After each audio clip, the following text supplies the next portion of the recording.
बता रहा हूं, नरेंद्र मोदी रात को नहीं सोता है।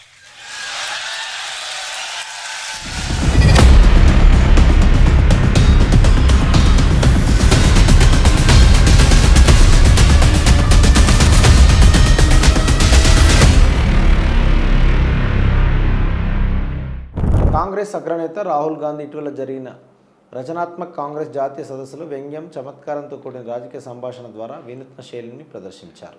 ప్రధాని నరేంద్ర మోడీ విదేశీ విధానాన్ని హగ్ డిప్లొమసీని విమర్శిస్తూ ఆయన చేసిన వ్యాఖ్యలు రాజకీయ వర్గాల్లో తీవ్ర చర్చనీయాంశమయ్యాయి.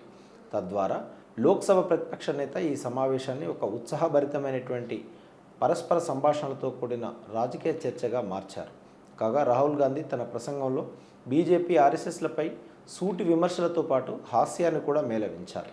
అదే సమయంలో అసాధారణంగా ప్రేక్షకులతో మమేకమై హావుతులను ఉత్సాహపరిచారు.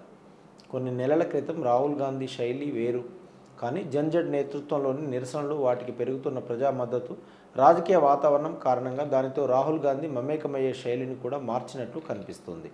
నాటకీయ పద్ధతులను ఉపయోగించి కాంగ్రెస్, బీజేపీ, ఆర్ఎస్ఎస్ల మధ్య స్పష్టమైనటువంటి వ్యత్యాసాన్ని చూపడానికి రాహుల్ గాంధీ ఈ సమావేశంలో ప్రయత్నించారు. అసమ్మతిని అణచివేసి శాంతి భద్రతలను కాపాడాలని బీజేపీ, ఆర్ఎస్ఎస్ కోరుకుంటున్నాయని, అయితే స్వేచ్ఛగా తన భావాలను వ్యక్తపరిచే భారతదేశానికే కాంగ్రెస్ ప్రాతినిధ్యం వహిస్తుందని ఆయన గుర్తు చేశారు. జంతర్ మంతర్ వద్ద విద్యార్థుల నోరు ముహించాలని ప్రభుత్వం ప్రయత్నించింది. దుఃఖంలో ఉన్న ఓ తల్లిని కూడా వారు మాట్లాడనివ్వలేదు. బీజేపీ, ఆర్ఎస్ఎస్ మనపై జులుం ప్రదర్శించాలని చూశాయి. అయితే భారతదేశం తన భావాలను వ్యక్తపరిచేలా చేసి ఆ మౌనాన్ని బద్దలు కొట్టడమే మా పని అని రాహుల్ అన్నారు. ఒకరి మనసులో ఏమున్నా దాన్ని బహిరంగంగా మాట్లాడాలి, కానీ ఎవరు ఎవరిని అణచివేయకూడదు అన్నదే మా వైఖరి. హిందువు, ముస్లిము, సిక్కు, జైనుడు ఎవరైనా తమ అభిప్రాయాలను స్వేచ్ఛగా వ్యక్తపరచవచ్చు. దేశ భావ ప్రకటన స్వేచ్ఛ బయటకు వచ్చినప్పుడే దేశ బలం యావత్ ప్రపంచానికి కనిపిస్తుంది. కానీ ఈ వ్యక్తులు దేశ భావ ప్రకటన స్వేచ్ఛను అణచివేయడానికి కంకణం కట్టుకున్నారని రాహుల్ గాంధీ అభిప్రాయపడ్డారు. అదే సమయంలో ప్రధానమంత్రి నరేంద్ర మోడీ, కేంద్ర హోంమంత్రి అమిత్ షాల విషయంలో కూడా రాహుల్ గాంధీ తీవ్రమైన విమర్శనాస్త్రాలు సంధించారు. మేము వాళ్లకు పిచ్చెక్కిస్తాం. ఈ రోజుల్లో నరేంద్ర మోదీకి రాత్రిపూట నిద్ర పట్టడం లేదు. దీనికి చాలా కారణాలు ఉన్నాయి, కొన్ని స్పష్టమైనవి, కొన్ని రహస్యమైనవి. नरेंद्र मोदी रात को नहीं सोता है। उसके अलग अलग कारण है। उसका एक ऑब्वियस कारण है और उसके बहुत सारे हिडन कारण भी हैं. అమిత్ షాను చాణక్యుడు అంటూ ఎన్నో రకాల బిరుదులు ఇచ్చారు, కానీ చివరికి ఆయన అదృశ్యమయ్యారు. 20 రోజుల పాటు పార్లమెంటుకు హాజరు కాలేకపోయారు. ఇప్పుడు ఈ దేశం తన భావాలను వ్యక్తపరచకుండా ఆపలేమని ఈ ప్రభుత్వం గ్రహించిందని రాహుల్ అన్నారు. ఈ సమావేశంలోనే కాంగ్రెస్ నేత సందీప్ దీక్షిత్ను ఒక విదేశాంగ దేశాధినేత పాత్ర పోషించమని రాహుల్ గాంధీ కోరారు. వేదికపై ఆయనను కౌగిలించుకొని మోదీ అనుసరిస్తున్నటువంటి కౌగిలింత దౌత్యాన్ని పరోక్షంగా విమర్శించారు. ఈ చర్యను ప్రధానమంత్రి గంభీరమైన దౌత్యానికి ప్రత్యామ్నాయంగా పొరబడ్డారని, దీన్ని పర్యవసనాలు దేశ జాతీయ ప్రయోజనాలపై పడతాయని రాహుల్ సూచించారు. ఆ తర్వాత రాహుల్ గాంధీ చైనా సరిహద్దు పరిస్థితిని, ఆ దేశ ప్రభుత్వం నిర్వహిస్తున్నటువంటి తీరుపై దృష్టి సారించారు. భారతదేశానికి తన సొంత భూభాగంలో గస్తీ కాసే హక్కును చైనా నిరాకరించింది, కానీ ప్రభుత్వం ఈ వార్తను అణచివేసి దేశానికి నేరుగా హాని కలిగించిందని రాహుల్ అన్నారు. మరో మాటలో చెప్పాలంటే మోదీ ప్రభుత్వం దేశాన్ని అన్ని వైపుల నుండి నాశనం చేసింది. వారి దృష్టి మొత్తం తమ రాజకీయ వ్యవస్థను బలోపేతం చేసుకోవడం, ఆదాని నుండి డబ్బు తీసుకోవడంపైనే ఉందని రాహుల్ గాంధీ అన్నారు. ఈ ప్రసంగంలో రాహుల్ గాంధీ వ్యంగ్యం, హాస్యం మధ్య సునాయాసంగా సమతుల్యం పాటిస్తూ ప్రేక్షకులను కేవలం శ్రోతలుగా కాకుండా ఈ చర్చలో భాగస్వాములుగా ఉపయోగించుకున్నారు.